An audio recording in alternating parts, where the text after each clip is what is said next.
जगदम्बिका जी आ गए हैं।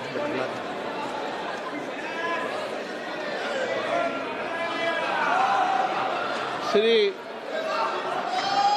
निशिकांत दुबे,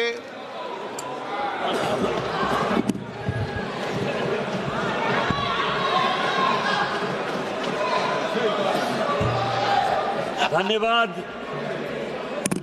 अध्यक्ष महोदय। पिछले 2 दिन से अध्यक्ष महोदय इस पार्लियामेंट में सुन के जाओ, लगातार बैठकर बड़ा भाग गया।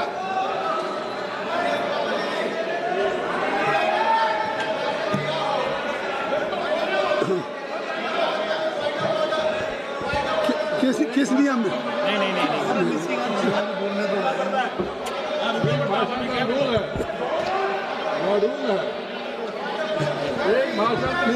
किस नियम में?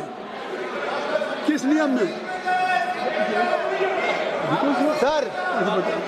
सर ये नियम कहता है कि जिस व्यक्ति ने अपना भाषण समाप्त किया हो अगले भाषण तक उसको सदन में रुकना है। बार बार राहुल गांधी जी भाषण देते हैं और यहाँ से भाग लेते हैं और सुनने के लिए कभी तैयार नहीं रहते। सर ये असत्य बोल के यहाँ पे जाते हैं और उसके बाद यहाँ से भाग खड़े होते हैं।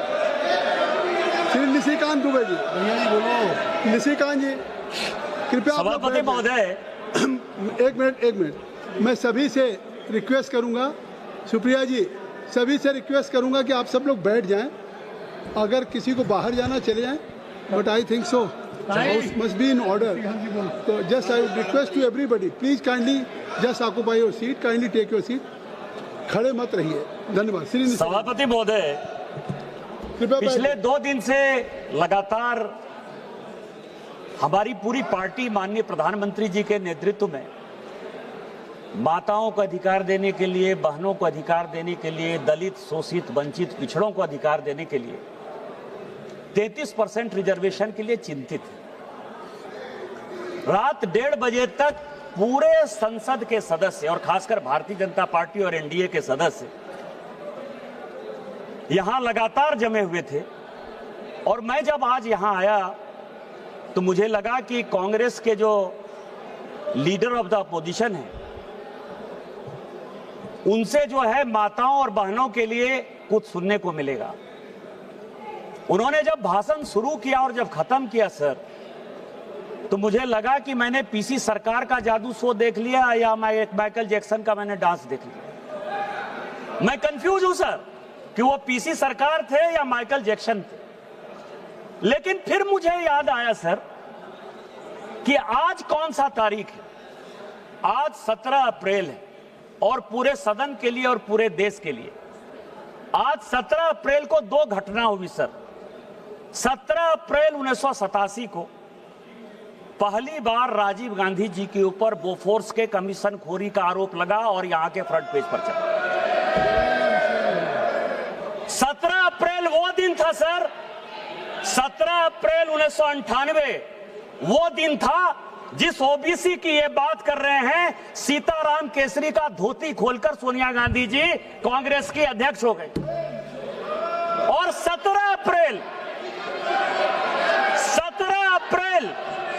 1999 वो दिन था जिस दिन कि अटल बिहारी वाजपेयी की सरकार को जबरदस्ती क्रिश्चियन लॉबी के दबाव में गिरधर गमांग को वोट दिलाकर यही इस्तीफा दिला के दिया गया। यह 17 अप्रैल है सर, और इसीलिए उनका पीसी सरकार और माइकल जैक्सन होना लाजमी है। दूसरा सर, 543 की बहुत बात हो रही है, यह संविधान से चलता है ये देश सर। सबसे पहले मैं कास्ट सेंसस पर आ जाऊं। आजकल रोज कह रहे हैं सर कि कौन दलित है, कौन पिछड़ा है, कौन आदिवासी है। सर इस देश में सबसे यदि मजबूत कोई बिजनेसमैन है जिसकी की बहुत इज्जत है तो वो टाटा परिवार है। और राहुल गांधी जी को यही नहीं पता कि टाटा माइनॉरिटी है। वेदांता के मालिक अनिल अग्रवाल जी ओबीसी हैं। सुजलॉन के मालिक तुलसी ताती शेड्यूल कास्ट। और मैं आपको बता दूं सर कि बहुत बड़ा ग्रुप है माइकल सेन, उसका जो सीईओ है वो अरुण उरांव आदिवासी,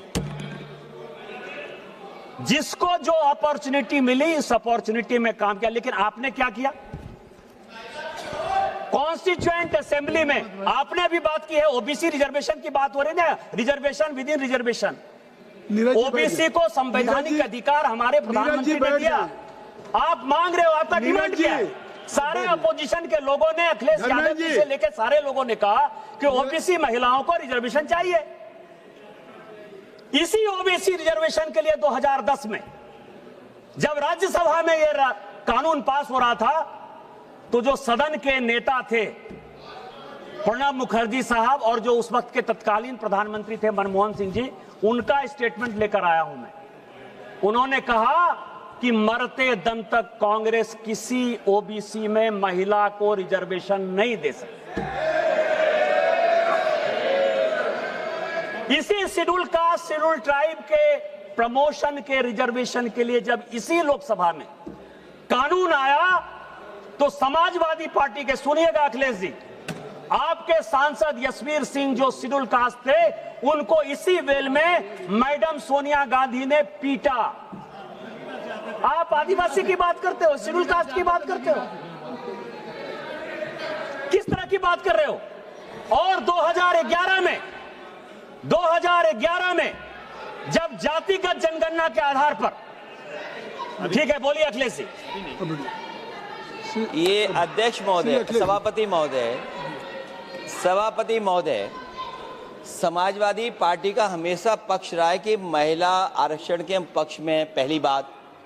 दूसरा, हम पार्टी के अनुसार चाहते हैं आरक्षण। तीसरा, हम जाति जनगणना चाहते हैं। आप इस सदन में कहिए कि जाति जनगणना करेंगे और कब तक करेंगे, और क्या ओबीसी महिलाओं को आप शामिल करोगे कि नहीं करोगे? सभापति महोदय, अखिलेश अभी तो भाषण चल रहा है, आपको क्लैरिफिकेशन मांगना है होम मिनिस्टर साहब का, जब प्रॉपर रिप्लाई होगा तब आ जाएंगे, अभी भाषण होने दीजिए। सभापति महोदय, निवेदन है कि बहुत ज्यादा इतिहास के पन्ने ना पलटें।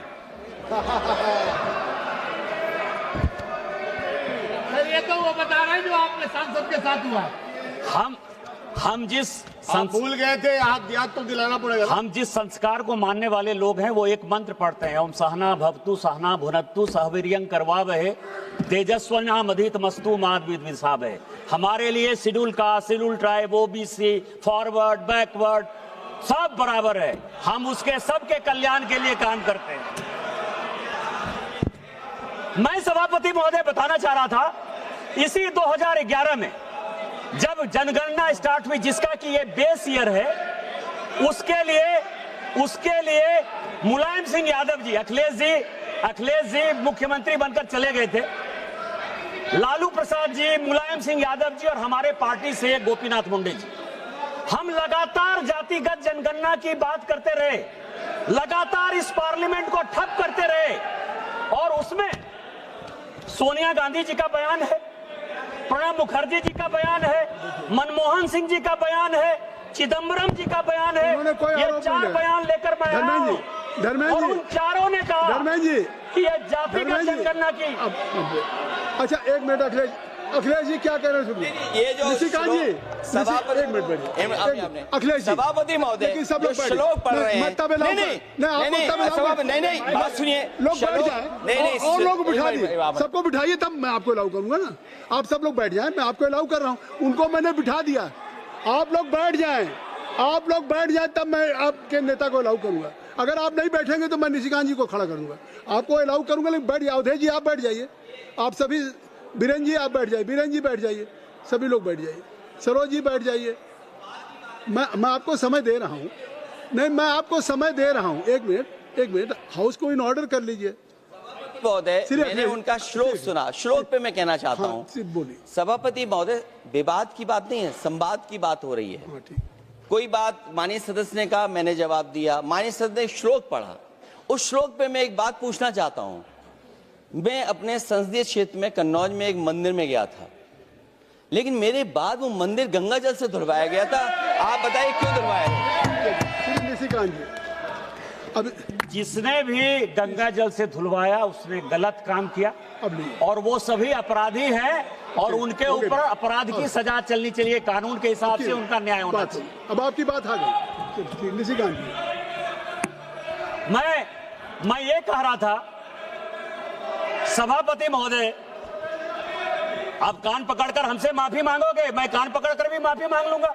मैंने तो गंगा जल से नहीं धुलवाया है, जिसने भी गंगा जल से धुलवाया उसने गलत काम किया है।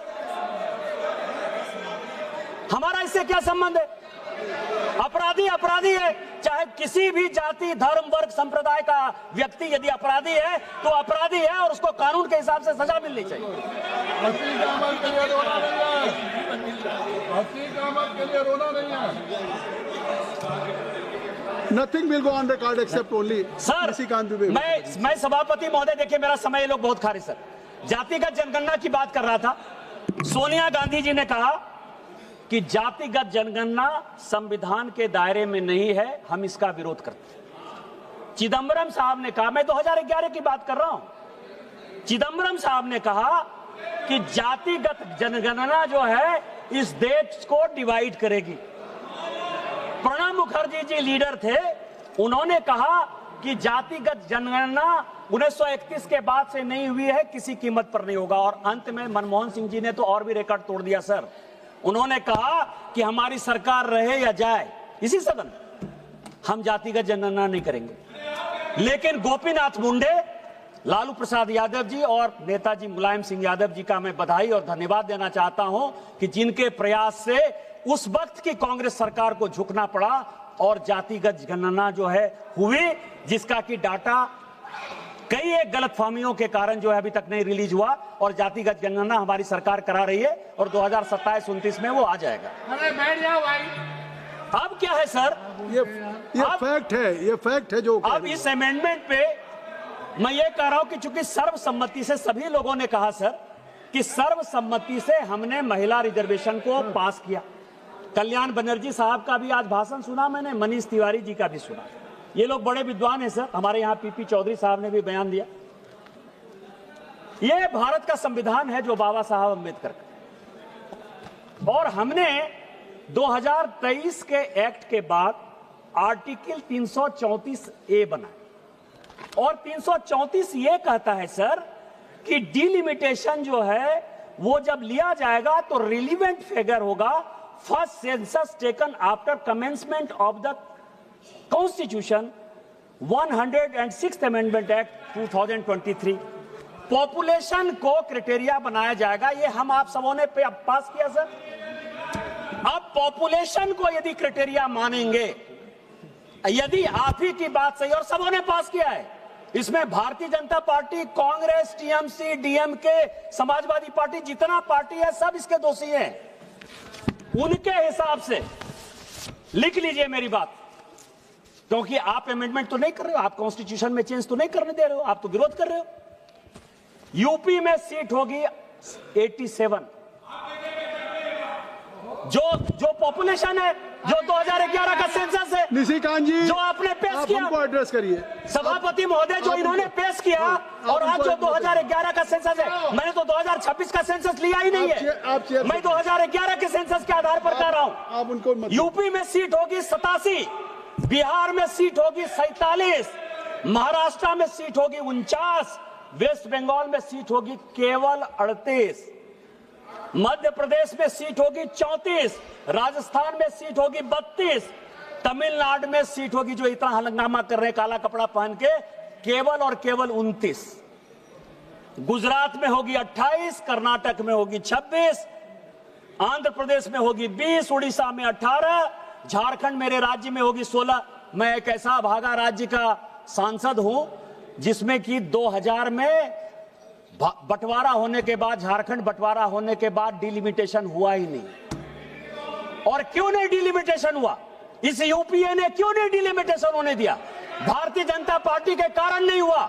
क्योंकि बांग्लादेशी घुसपैठियों के कारण आदिवासियों की संख्या घट गई। एक आदिवासी की लोकसभा की सीट और 3 विधानसभा की आदिवासी की सीट घट रही थी डिलिमिटेशन में। भारतीय जनता पार्टी ने कहा कि हमको नहीं चाहिए डिलिमिटेशन। आप देश चलाने की बात करते हो, आप लोकतंत्र की बात करते हो। आपने तो बांग्लादेशी वोट को बनाने के लिए हमारे राज्य को तहस-नहस कर दिया।